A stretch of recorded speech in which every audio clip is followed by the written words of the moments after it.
Good afternoon, everyone. I'm Rhythm Walia from DAV University. I'm working here as assistant professor and I'm from Department of Psychology. Today, I'm going to talk about my topic known as isolation and its effect on our mental and physical health. So, as we all know, this coronavirus COVID-19 has impacted us in a lot of ways. It is one of the biggest challenges which we are facing nowadays. And this coronavirus COVID-19 is sweeping across countries. It's affecting us globally. It's spreading globally. And so I think this is one of the best opportunity where we can actually work on our own selves and we can introspect. So I will come to one of the viewpoint that isolation is basically, it does not numb your brain. It does not numb your brain because of boredom. It is basically getting more lethargic because when you're isolated, you're not socially interacting with any of the people. You have no routine, you have no goals, you're just isolated. So I think you tend to become more lethargic because you fail to put some kind of inputs, small inputs into your daily life, some positive small inputs into your daily lives, and therefore you become anxious and fearful about certain events which are going to take place. So there's a very famous clinical psychologist known as John Vincent, and he's of the view that, anxiety and depression are like kissing cousins. Of course they are, because anxiety is something that you are actually, you're always fearing about the future.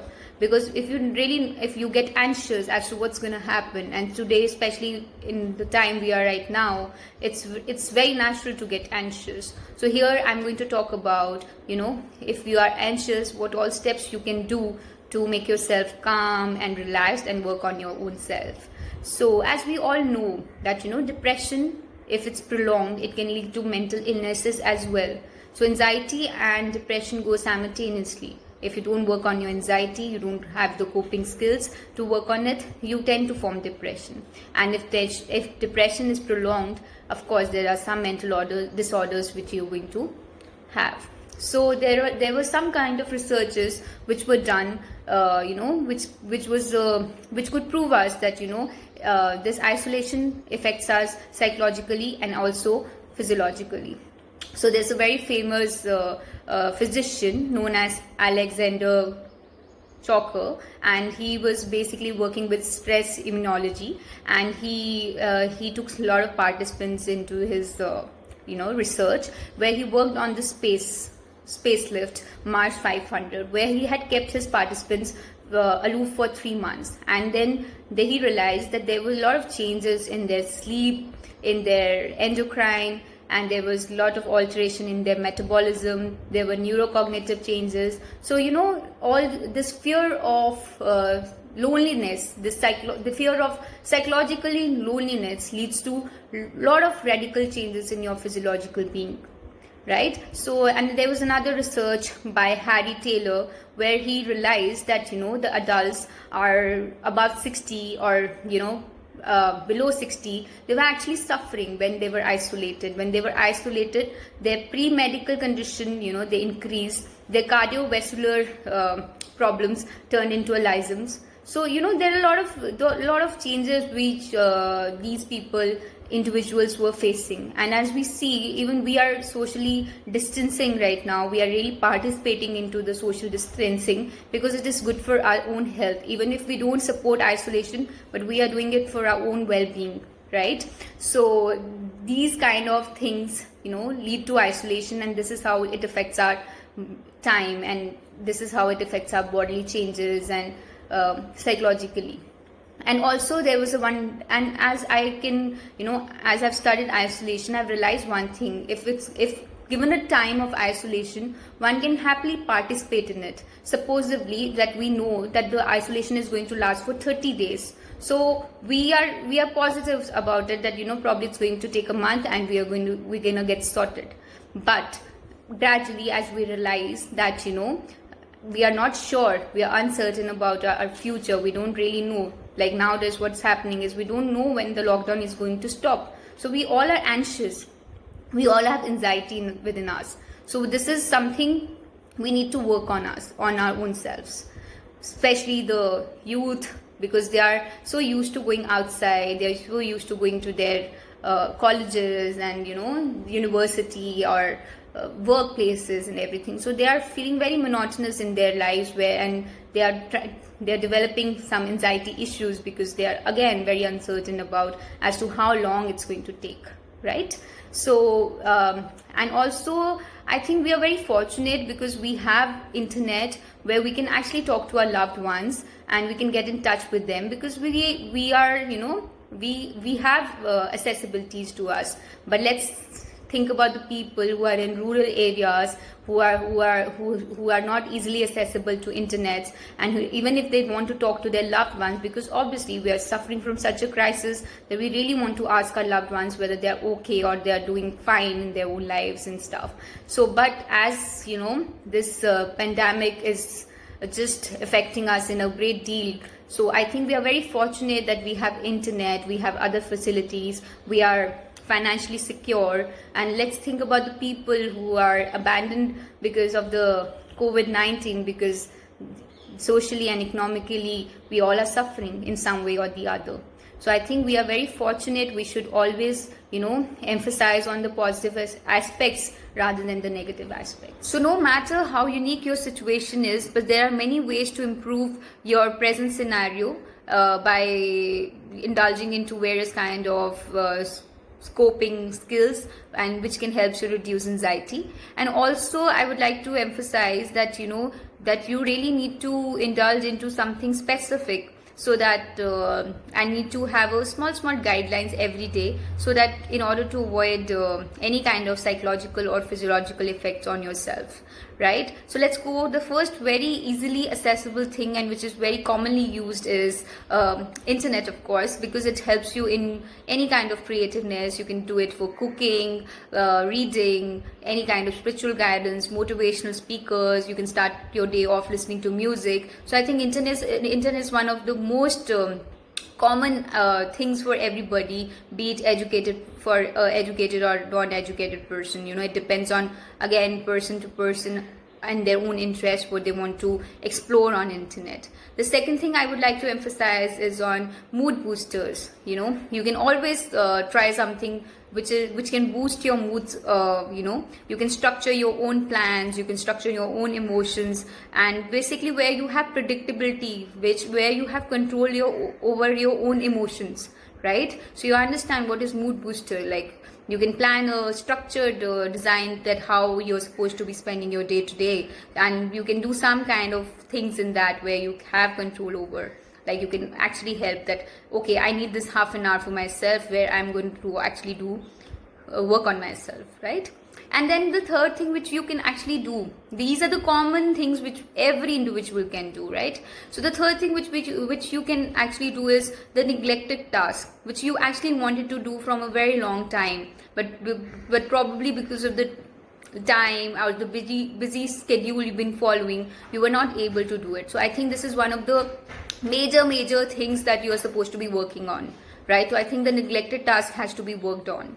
Then the fourth point I would like to lay my emphasis on is very practical thing, that there are times when we are actually not in touch with our close ones, because again, we don't have time, we are so busy in our social life and everything. So there are things which we wanted to do but probably we could not do, is getting in touch with the people whom you lost contacts with, your relatives who are overseas, whom you hear probably once in the entire year. So you can just get a better chance to communicate and exchange some thoughtful processes and emotions, so that it can be nice for you, your happy living and their happy living.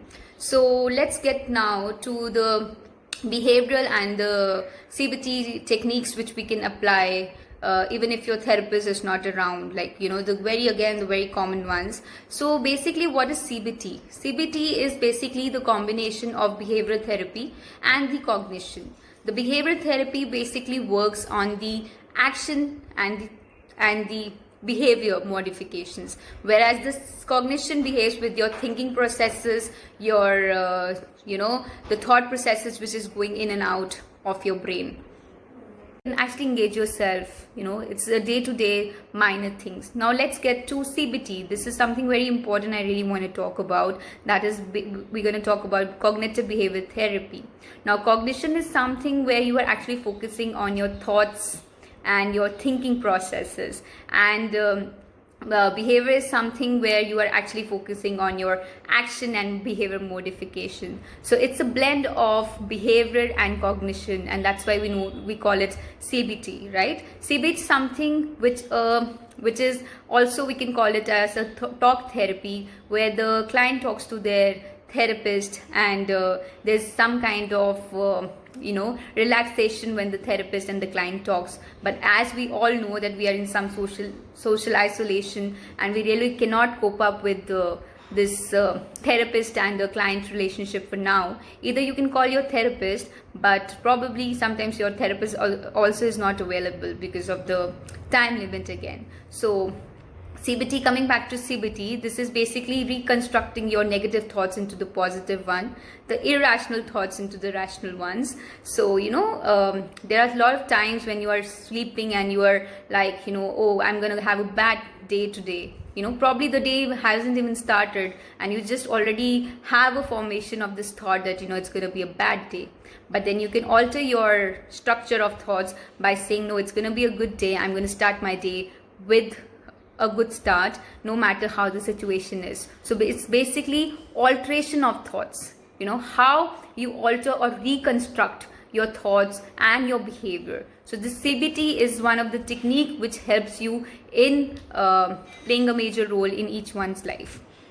So, CBT basically helps us in reconstructing our thoughts, our negative emotions into a good, powerful, positive emotions, right? So the first thing I would like to begin here is with exercise. Exercise really helps us in, releasing of hormones of endorphins, which help us staying happy basically. So this exercise, you can do it at your home, you can do it with your desk, chairs, you can use all the things at home, and you can be happy, because if you cannot do it outdoors, you can do indoors by using appliances at home. Then second thing I would like to focus on is meditating. There are a lot of researches which have showed that the internet has a lot of apps, especially the youth nowadays is using these apps of meditating, which is for 20 minutes per session, and the research have shown that it has a great impact on the youth, and a lot of youth people of your age, and globally they are using this meditation apps, and it's helping them in achieving the higher goals and staying calm and positive about the entire situation. Then third thing I would like to say is connect with nature. You can listen to the chirping of birds, you can walk in your garden, you can plant you can water the plants around you. So it's again a very therapeutic way of dealing with your cognition. And fourth thing I would like to focus on is 7x11 technique, which is like, you're inhaling all the negative thoughts, you are exhaling all the negative thoughts in your 11 count, and inhaling all the positive thoughts in your 7 count. So even the breathing helps you, in inhaling and exhaling of good thoughts. Okay, and let's get now practically.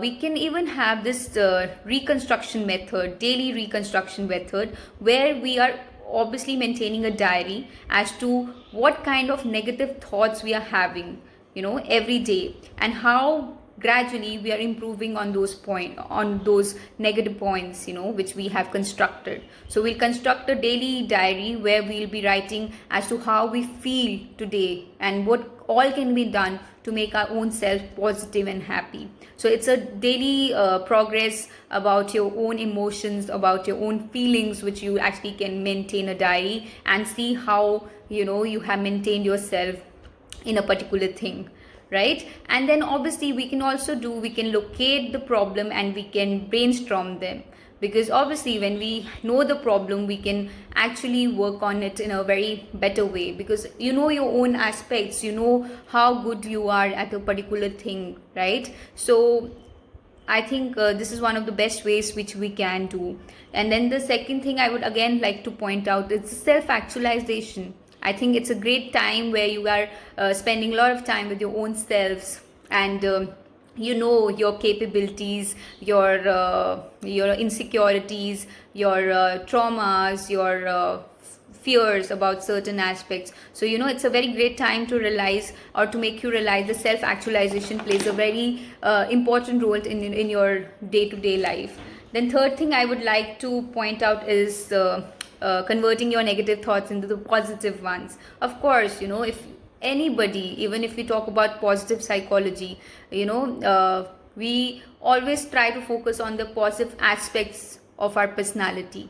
People will weigh you down matter what. Even if you're positive, you have thousands of qualities inside you, but they'll always pick up that negative one. But then we have to change our thinking by focusing on all the good points we have, rather than focusing on that negative points. So we have to alter our thoughts. We have to focus more on positive aspect than the negative one. Then I think you can always visualize good things happening. You can always that can also help you generate a good environment around you. And then you can learn this concept that failure is not the end of everything. You need to grow. It's just a parcel of life. It keeps coming. Everybody has to go through some kind of turbulation. Each one of us goes through some kind of failure in some field or the other. So you should start taking failure lightly in your own personal lives. And like, we have grandparents around and we have our parents around, so we can use a little bit of sense and humor to change their cognition, their thinking. And sometimes they are in a very stressful situation, so we can always crack a joke for them, or try to maintain them, or get them busy in some kind of activities.